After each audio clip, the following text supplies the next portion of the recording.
Hello friends, welcome to my YouTube channel. So let's start our third part of chapter 1, that is a matter in our surrounding. Hope you have already listened my first two videos, and if you like these videos then please share and subscribe this channel.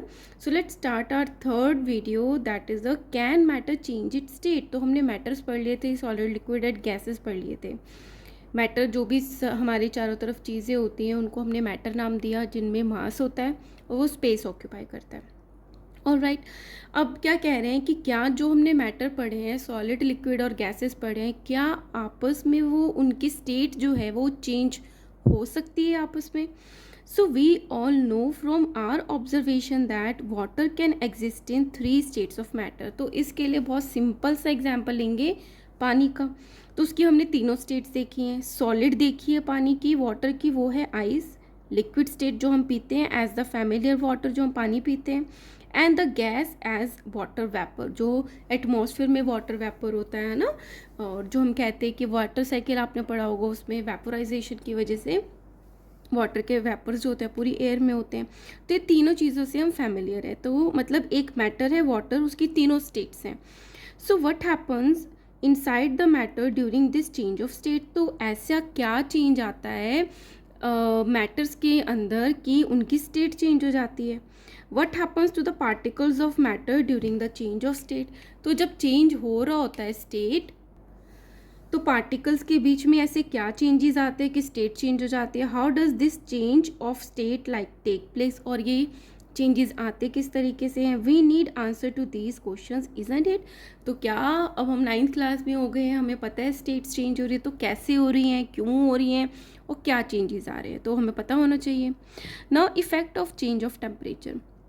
तो सबसे पहले देखते हैं कि जो state change होती है matter की, उस पर टेम्परेचर अगर हम चेंज करते हैं तो उसका क्या इफेक्ट आता है.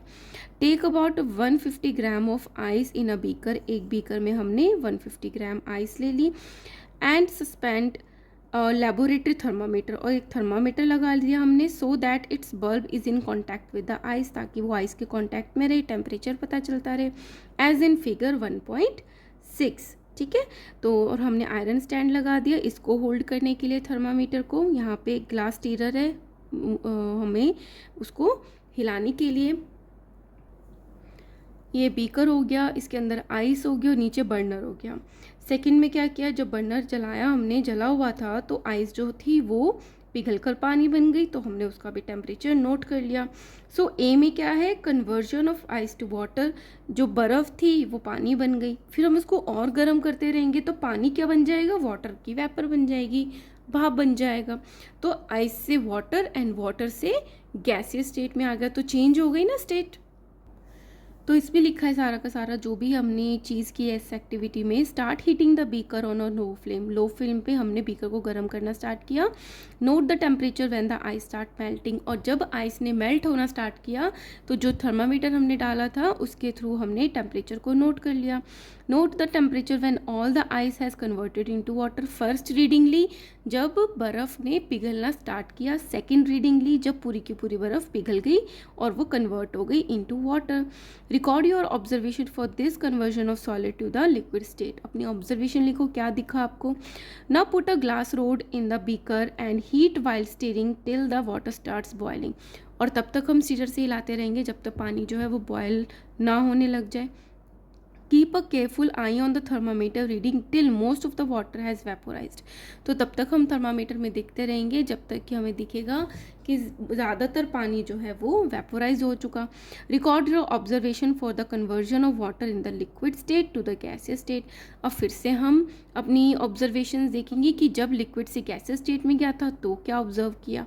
सो क्या चीज़ें देखी, ऑन इंक्रीजिंग द टेम्परेचर. तो ये टेम्परेचर का इफेक्ट बता रहे हैं मैटर की स्टेट चेंज होने में. तो जब हम टेम्परेचर बढ़ाते हैं सॉलिड्स का, the kinetic energy of the particle increases. ये हमने स्टार्टिंग में पढ़ लिया था.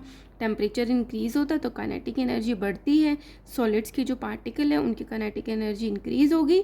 Due to the increase in the kinetic energy the particle start vibrating with great speed. तो ऐसे ऐसे जल्दी जल्दी वो मूव करने लग जाएंगे. The energy supplied by heat overcomes the force of attraction between the particles. तो ये समझने वाली बात है। तो क्या कह रहे हैं कि ये पहले सॉलिड स्टेट की बात हो रही है, ठीक है, कि उसके पार्टिकल्स जो होते हैं बहुत ही पास पास पास पास पास पास होते हैं ना, इतनी पास पास होते हैं, पूरे में बहुत ही पास होते हैं। तो हमने क्या दिया, इसको हीट दी। तो हीट से क्या हुआ कि इनमें क्या हो गई, काइनेटिक एनर्जी इनको मिलने लग गई। तो सॉलिड में क्या होता है कि फोर्स ऑफ अट्रैक्शन बहुत ज़्यादा होता है। तो दो पार्टिकल्स, अगर मैं इसको जूम करूँ तो ये थोड़े से पार्टिकल्स मैंने ले लिए, तो ये क्या होगा, इनके आपस में फोर्स ऑफ अट्रैक्शन बहुत ज़्यादा है। तो जब मैं इसको हीट दूंगी ना, तो इनमें एक तो काइनेटिक एनर्जी बढ़ जाएगी, और दूसरा क्या होगा, जो दो पार्टिकल्स के बीच में जो फोर्स है उसको ये हीट जो है वो ओवरकम कर देगी, मतलब इसके फोर्स को कम कर देगी, दो पार्टिकल्स के बीच के फोर्स को कम कर देगी। तो यही चीज़ लिखी है कि due to the increase in kinetic energy, जब काइनेटिक एनर्जी बढ़ी, the particle start vibrating with a great speed, the energy supplied by the heat, जो एनर्जी हम हीट के थ्रू दे रहे थे, गर्म कर रहे थे उस बर्फ को, overcome the force of attraction between the particles. तो जो फोर्स ऑफ अट्रैक्शन थी दो पार्टिकल्स के बीच में, उससे ज़्यादा हो गई वो heat. So the particle leave their fix position, अब फोर्स ऑफ अट्रैक्शन कम हो गया तो उन्होंने अपनी जगह छोड़ दी and start moving more freely, तो उससे ज़्यादा वो फ्रीली अब मूव करने लग गई। तो थोड़ा सा फ्री हुए तो लिक्विड बन गया। So a stage reached when the solid melts, तो तब वो स्टेज आ जाती है जब सॉलिड जो है वो मेल्ट होना शुरू हो जाता है and is converted into a liquid, और वो लिक्विड बन जाता है। So the minimum temperature at which a solid melts to become a liquid, तो वो मिनिमम टेम्परेचर की, जैसे हमने बर्फ़ ली थी, हमने उसको हीट करना स्टार्ट किया, तो माना कि जब वो 30 डिग्री पे पहुंच गया टेम्परेचर, तो बर्फ़ ने पिघलना शुरू कर दिया। बट एक कंडीशन होनी चाहिए, एट एटमॉस्फेरिक प्रेशर, प्रेशर नहीं चेंज होना चाहिए, जैसा नॉर्मल एटमॉस्फेरिक प्रेशर है वही होना चाहिए, उसको उस सॉलिड का मेल्टिंग पॉइंट कहते हैं। सो एट द स्पेसिफिक, मतलब एटमॉस्फेरिक प्रेशर पे जब कोई सॉलिड लिक्विड में कन्वर्ट होना स्टार्ट होता है, मिनिमम टेम्परेचर कम से कम, क्योंकि हीट तो देते रहेंगे तो बढ़ता रहेगा टेम्परेचर, बट जब उसने पिघलना स्टार्ट किया उसको उसका मेल्टिंग पॉइंट कहते हैं। So this is the definition, आपको एज इट इज़ लर्न करनी है। The melting point of a solid is an indication of the strength of the force of attraction between the particles. अब क्या कह रहे हैं, जितना मेल्टिंग पॉइंट होगा उससे हमें ये पता चल जाता है कि फोर्स ऑफ अट्रैक्शन जो है वो सॉलिड में कितनी थी।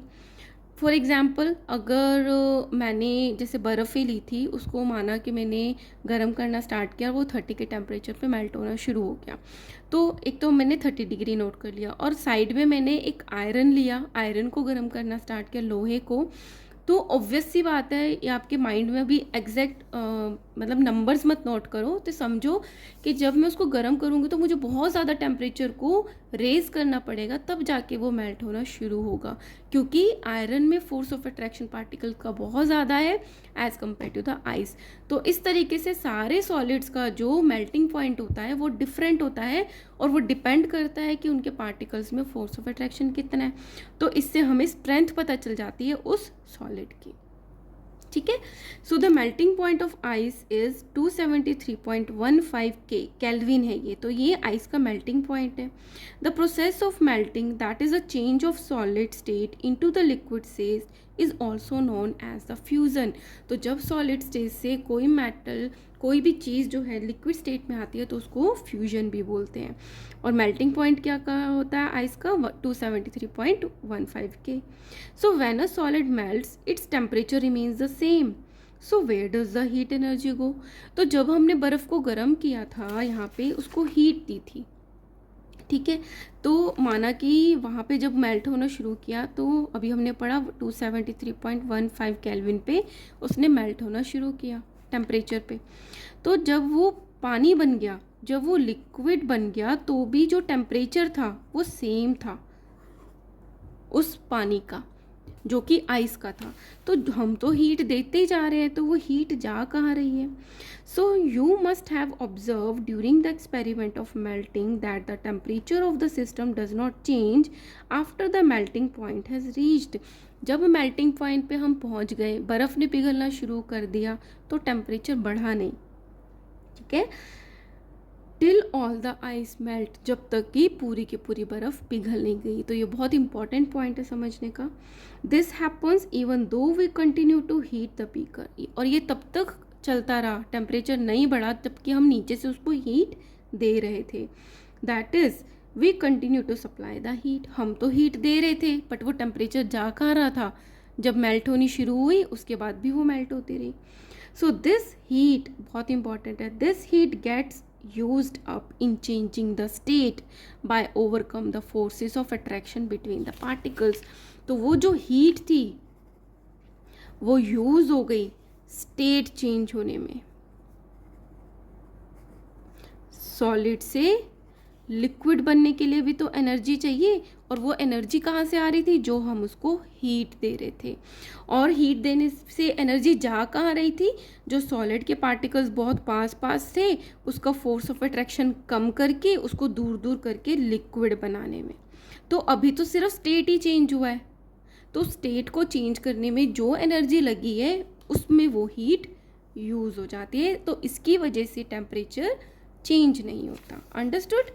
सो as this heat energy is absorbed by the ice without showing any rise in temperature, तो उस आइस ने एब्जॉर्ब तो की एनर्जी बट टेम्परेचर नहीं बढ़ा, it is considered that it gets hidden into the contents of the beaker. तो उसके जो पार्टिकल्स थे उसके अंदर वो जो हीट थी वही एब्जॉर्ब होकर रह गई, हमें थर्मामीटर पे नहीं दिखा।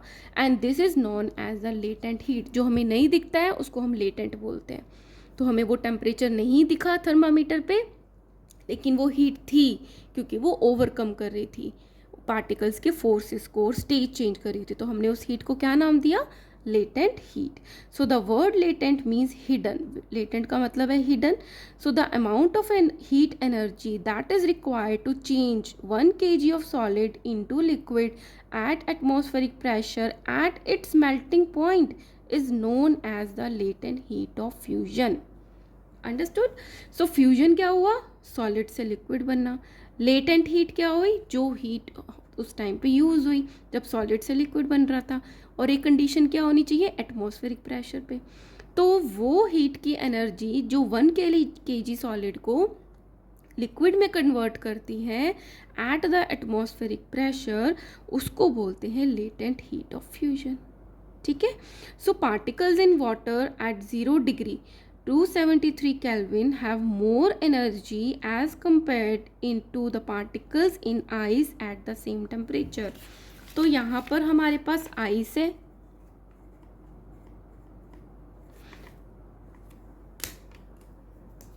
और यहाँ पे हमारे पास वाटर है। ठीक है, दोनों का टेम्परेचर सेम है 273 Kelvin 273 Kelvin, बट जो आइस है वो पिघल के वाटर बना है, तो ज़्यादा जो एनर्जी होगी वो वाटर में होगी as compare to the ice. और ये हमने समझ लिया क्यों, क्योंकि आइस को वाटर बनने में जो हमने हीट दी वो इसमें ऐड हो गई, बट आइस में तो थी नहीं, तो यही चीज़ बोली है। So the particles in water at 0 degree Celsius have more energy as compare to the particle in the ice at the same temperature. So when we supply heat to the water, और जैसे ही हम water को heat देते हैं particle start moving more faster, तो उसके particle और ज़्यादा फास्टर मूव करने लग जाते हैं एट अ सर्टेन टेम्परेचर। और एक टेम्परेचर आता है, a point is reached when the particles have enough energy to break free from the forces of attraction of each other। कि हम हीट दे ही जा रहे हैं, तो एक टाइम आता है कि फोर्स ऑफ अट्रैक्शन उनका आपस में ख़त्म हो जाता है और फ्रीली मूव करने लग जाते हैं, और तब वो स्टेट होती है कि वो गैस में कन्वर्ट होने लग जाते हैं, वेपर्स बनने लग जाते हैं। So at this temperature the liquid start changing into gas, जब बिल्कुल ही फ्री हो गए वो गैस बनना शुरू कर देते हैं। द टेम्परेचर, ये बहुत इंपॉर्टेंट डेफिनेशन है। सो वो temperature at which a liquid start boiling at the atmospheric pressure is known as the boiling point. वो मेल्टिंग पॉइंट की डेफिनेशन थी, ये बॉइलिंग पॉइंट की है। जब लिक्विड गैस में कन्वर्ट हो जाता है द एटमॉस्फेरिक प्रेशर, उस टेम्परेचर को उस मैटर का बॉइलिंग पॉइंट बोलते हैं। So boiling is a bulk phenomena, मतलब एक बहुत बड़ी चीज़ है boiling. Particles from the bulk of the liquid gain enough energy to change into the vapour state. तो पार्टिकल्स जो होते हैं ना लिक्विड के, वो बहुत सारी एनर्जी लेते हैं कन्वर्ट होने में गैस में। For water this temperature is 373 kelvin. तो पानी की जब बॉयल होना शुरू होता है तो उसका टेम्परेचर होना चाहिए 373 केल्विन। तो 100 डिग्री सेल्सियस, ये तो हमें पता है कि 100 डिग्री पे बॉयल होता है, पर वो सेल्सियस होता है। 273 plus 100 is equal to 373 kelvin. Okay, तो केल्विन में जब हम सेल्सियस ऐड कर देते हैं 273 केल्विन में, जब हम जितना भी सेल्सियस ऐड कर देते हैं तो वो केल्विन में कन्वर्ट हो जाता है। ठीक है, so can you define the latent heat of vaporisation. तो वही लेटेंट हीट की वेपोराइजेशन हो गई। क्या बोला, द टेम्परेचर, ये था लेटेंट हीट ऑफ फ्यूजन था। तो लेटेंट हीट ऑफ वेपोराइजेशन की क्या डेफिनेशन होगी, the amount of heat energy that is required to change 1 kg या 1 liter of liquid into the gas at the atmospheric pressure at its boiling point is known as the latent heat of vaporisation.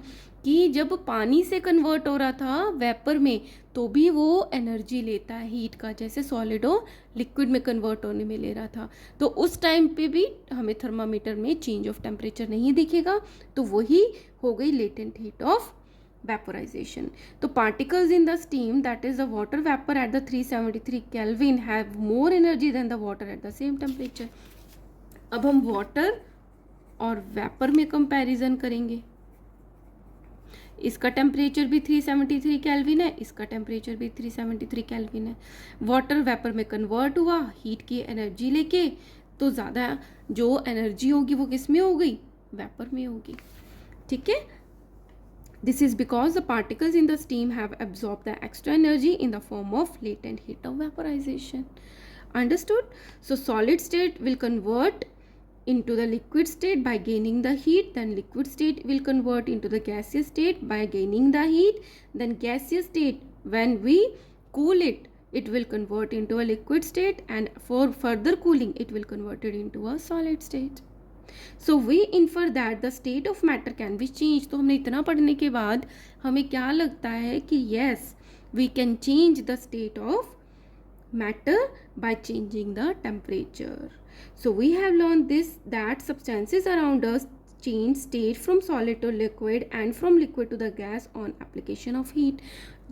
Solid से liquid बनेगा और liquid से gas बनेगा जब हम heat को देंगे।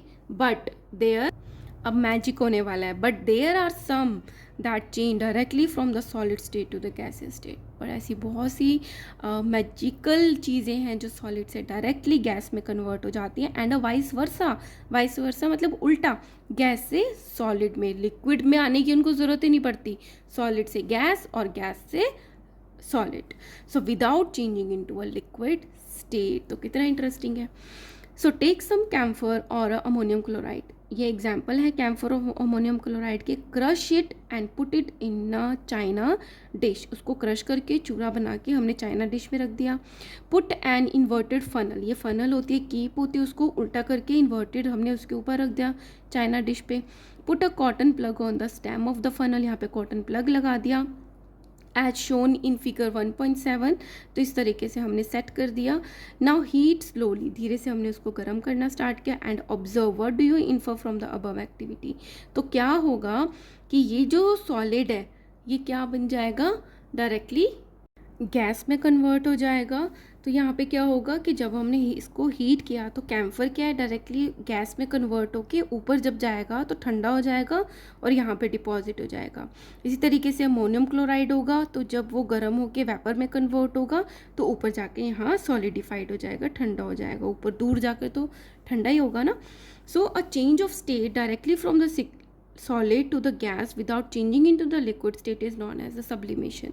तो directly substance का change होना from the solid to the gas is known as the sublimation, and the direct change of gas to the solid, तो जब यहाँ पे अमोनियम क्लोराइड की गैस बनी और डायरेक्टली वो सॉलिड में कन्वर्ट हो गया without changing in the liquid is known as a deposition, कि वो यहाँ पे जाके डिपॉजिट हो गया। ठीक है, so this is a very important activity. Now the effect of change of temperature तो हमने पढ़ लिया था, अब हम पढ़ रहे हैं कि प्रेशर का भी क्या कोई चेंज आता है क्या, कि स्टेट चेंज हो जाती है। So we have already learn that the difference in the various states of matter is due to the difference in the differences between the constituent of the particles. अब solid या liquid या gas है वो different क्यों है? क्योंकि उनके particles में डिफरेंस है, उनकी पोजीशन में, उनके फोर्स ऑफ अट्रैक्शन में डिफरेंस है। So what will happen when we start putting pressure और compress a gas and closed in a cylinder? तो क्यों ना हम एक ऐसी कुछ एक्टिविटी या एक्सपेरिमेंट करके देखें कि हमने गैस से भरा हुआ सिलेंडर ले लिया, उसको कंप्रेस करके देखें, उस पर प्रेशर लगा के देखें। So will the particle come closer? क्या जो गैस के पार्टिकल्स थे वो पास पास आ जाएंगे? Do you think that the increasing और decreasing the temperature can change the state of the matter? तो ये क्वेश्चंस थे हमारे दिमाग में ये एक्सपेरिमेंट करने से पहले, क्या चेंज होगी स्टेट मैटर की? तो यहाँ पे वही एक्सपेरिमेंट किया है। यहाँ पे एक गैस ले ली जो बहुत दूर दूर है, ऊपर पिस्टन लगा लिया प्रेशर के लिए, दिस इज़ अ सिलेंडर। तो हमने प्रेशर लगाया तो ये जो पार्टिकल्स थे थोड़े पास आ गए, पिस्टन से दबाया था। अगेन हमने अगर उसको और कंप्रेस करेंगे तो पार्टिकल्स और पास आ जाएंगे और वो लिक्विड में कन्वर्ट हो जाएगा। So by applying the pressure the particles of the matter can be brought close together.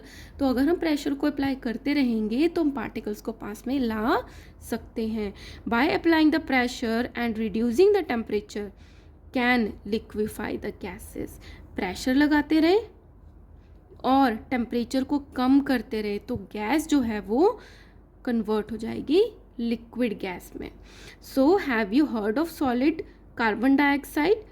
जो आग बुझाने वाले होते हैं ना, रेड कलर के सिलेंडर्स होते हैं, उसमें सॉलिड कार्बन डाइऑक्साइड होते हैं, उसको इतना कंप्रेस कर दिया जाता है कि वो सॉलिडिफाइड हो जाती है। It is stored under the high pressure, बहुत ज़्यादा हाई प्रेशर पर उसको स्टोर कर लिया जाता है।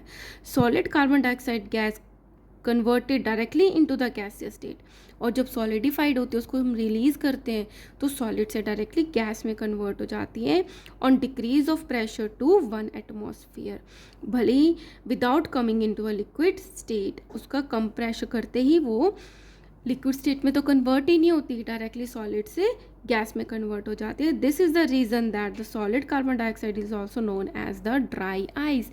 इसलिए उसको ड्राई आइस भी बोलते हैं क्योंकि वो लिक्विड में कन्वर्ट ही नहीं होती। Thus we can say that the pressure and the temperature determine the state of a substance. तो हमने एक्सपेरिमेंट से देख लिए कि जो टेम्परेचर है और प्रेशर है उसी की वजह से ये जो स्टेट है किसी भी मैटर की वो डिटरमाइन होती है। तभी क्या टेम्परेचर चल रहा है या क्या प्रेशर चल रहा है, वो जो स्टेट वहाँ पे प्रेजेंट है मैटर उस पर डिपेंड करता है, weather it will be solid liquid और द गैस। तो सबसे पहले बात करते हैं सॉलिड। सॉलिड जब हम उसको हीट देंगे तो वो कन्वर्ट हो जाएगा लिक्विड में, तो उस प्रोसेस को बोलते हैं हम फ्यूजन। तो जब लिक्विड को हम हीट देंगे वो उसके वेपोराइजेशन से कन्वर्ट हो जाएगा गैस में। तो गैस क्या है? जब क्या होगी?